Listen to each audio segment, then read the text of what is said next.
കല്യാണത്തിനെ പറ്റി എന്താ പറയാനുള്ളത്? കല്യാണത്തിനെ പറ്റിട്ട് ഒന്നും പറയാനില്ല. അങ്ങനെ ഞാൻ കല്യാണം കഴിച്ചു തരാം. കല്യാണം കഴിക്കാൻ പോവാ. അവളുടെ കല്യാണത്തിനെ പറ്റി എനിക്ക് എന്താ അഭിപ്രായം? എനിക്ക് പ്രത്യേകിച്ച് നല്ലൊരു അഭിപ്രായമാണ് അവളുടെ കല്യാണത്തിനെ കുറിച്ചുള്ളത്. അപ്പൊ നിങ്ങളെ കല്യാണത്തിനെ പറ്റി നിങ്ങൾക്ക് എന്താ അഭിപ്രായം? ഇതിപ്പോ തന്നെ പുറത്താക്കിയാല് ഈ കല്യാണത്തിനെ പറ്റി അഭിപ്രായം പറയാനില്ല. ഇതിലൊരു തീരുമാനം പറയും. നിങ്ങളൊരു തീരുമാനം പറയും. നല്ല തീരുമാനമാണ്. അടുത്ത കൊല്ലാണ് അടുത്ത കൊല്ലം മെയ് 1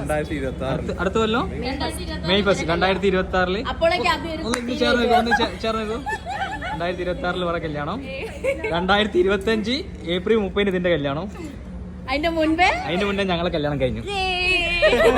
നിങ്ങളെന്നാ കുട്ടീനായിട്ട് വരിക? എന്റെ കല്യാണം എപ്പോഴാ? കല്യാണമേ കല്യാണം ഞങ്ങള് മാത്രം